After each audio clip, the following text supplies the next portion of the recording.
Hello, hello, hello. Hi there, everybody. Hi there. Welcome to spending quality time with your girl, Eposi Ziton. Today, I'm here to break the silence. Yeah, it's been a while. I've not connected with my audience. It's been quite a while. That's because we all handle crises differently. I've been silent because I've been trying to regroup, understand what's going on before coming out and talk to my viewers. And there's always a time to teach and a time to stay silent. So I figured I had to take that moment of silence and try to figure things out before coming out. Well, today I'm here to talk to my viewers, educate them, and create awareness.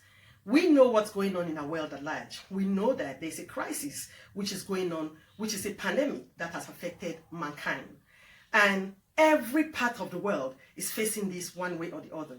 So today I'm here to try to and educate everybody who watches my show to know that this is serious and let's take it seriously.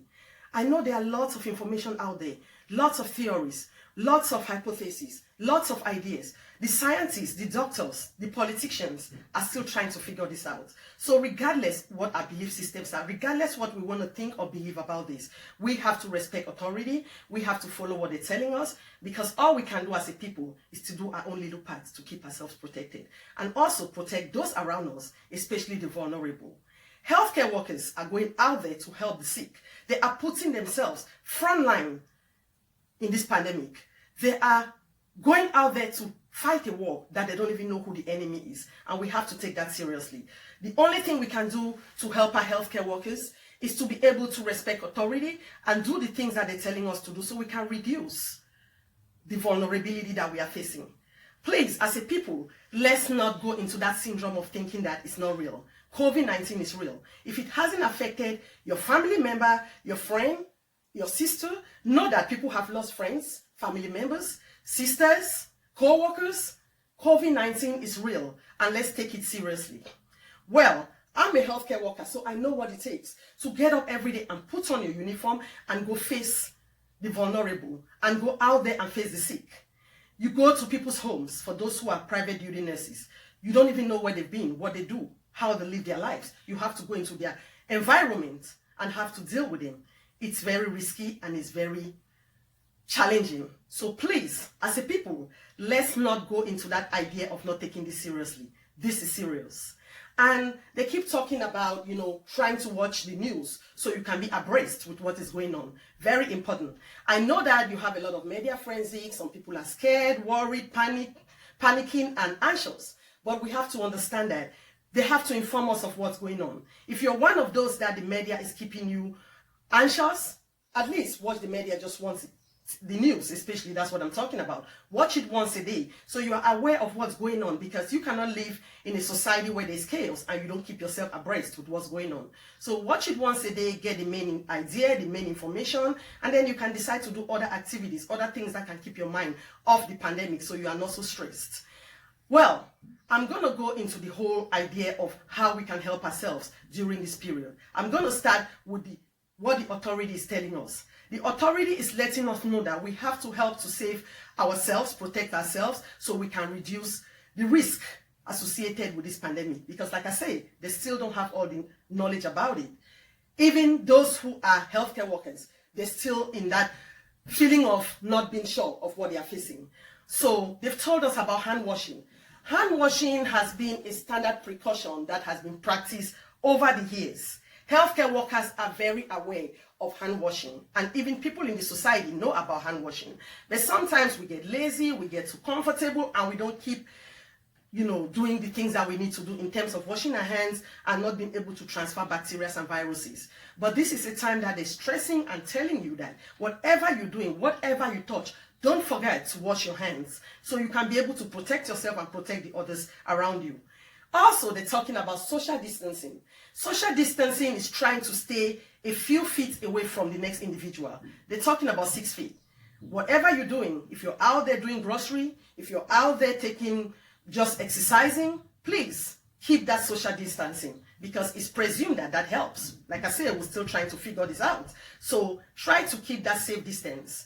And they're talking about staying home. Please, if you don't have to go out there, at this point in time, the only people that really have to go out there for places that are on lockdown is people that don't have a choice. People that are first responders, they are the only ones that are supposed to be out there. So if you're going out there because you have to provide your needs, when you go out there, wear your mask, do social distancing, and keep yourself safe. Talking about wearing your mask, that's another thing that authority is proposing, that people should protect themselves by wearing a face mask. If you don't have a face mask, go on Google. There are lots of resources out there about how you can get a face mask. If you are that person that you don't even have any finances or any way of buying a face mask, you have organizations out there that are donating face masks. You just have to communicate with them so they can provide you face masks, because people are now using their skills to learn how to make homemade face masks, not the N95. So whatever you can do to protect yourself, even in our houses, we have things that we can use to create a face mask. You can decide to take a blind and create a face mask. Right now, we're looking for ways of protecting ourselves and saving ourselves. So it don't matter what you have to use to do that. You can use a scarf. Whatever we can do to create a face mask, because the intention is to cover your nose and your mouth. So whatever you can do to do that, that's what you should do.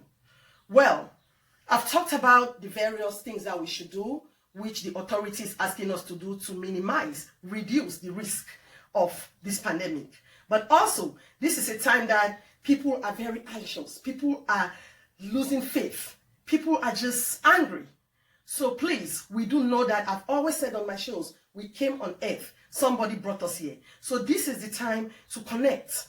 It don't matter what religion you are. It don't matter what your faith or your belief system is. Somebody brought us here. This is the time to connect with that supreme being. So you can gain faith and trust in your being. So you don't live in anger, anxiety, and fear. Because guess what? Fear and despair will kill us before COVID-19. So we need to figure a way how to minimize it, suppress it so it doesn't get the best of us. Also, this is a period where we have to learn to use the resources around us. If you know that you're that person that because of time, you didn't learn the little skills of life, like sewing, knitting, braiding. Those who have kids, this is the time you have to use those skills. Try to braid your kids' hair. Help to cut if you have boys, cut their hair. You might not do it as the professionals, but over time you're going to improve. And that's going to save you money when all of this is past and gone. Because I always say that there's always a silver lining in every cloud. So we have to look for that silver lining. There's always a light underneath the tunnel. So we have to look for that light and imagine that there's a light underneath this tunnel. Because guess what? We're going to be okay. We just want to pray to God that this doesn't take us out of here. But we're going to be just fine. And that's the hope. And that's why we should respect authority and do the things that I already talked about. And also, this is a time of bonding. This is a time to unite. Because we know husband and wives that never really had to interact. One person comes in, one person goes out, and that's it. But this is a time that you have to figure a way to create that friendship, to create that relationship with your significant others. That's going to be an entirely different show. I'm going to have shows that I'm going to bring ideas because, like I said, I wanted to break the silence. So we're going to have shows that we're going to talk about how we can use this time of lockdown and make it worthwhile, because we don't want to live a life of sadness. Like I always say, that ambition should not be killed because of what's going on. Still have your dreams, still have your ambition, have hope and faith that this is going to be over and you're going to be alive. So you can still have your dreams. And if you had things that you were planning to do, you can postpone it, but just know that you do it in a later time when all of this is gone. So let's keep faith alive. Let's do the things that are going to keep us healthy, happy, and hopeful. Well, COVID-19 is just a pandemic. We have had other pandemics in the past, and they came and passed. So COVID-19 is also going to come and pass, and humanity is going to continue. So this is just another phase in our generation, but it's going to come to pass. My people, I want to emphasize on hope, believe in yourself, using the tools that have been given to us to help to protect us and keep us safe, and we all are going to get past this. Well, it's always a pleasure spending quality time with you all, and bye for now.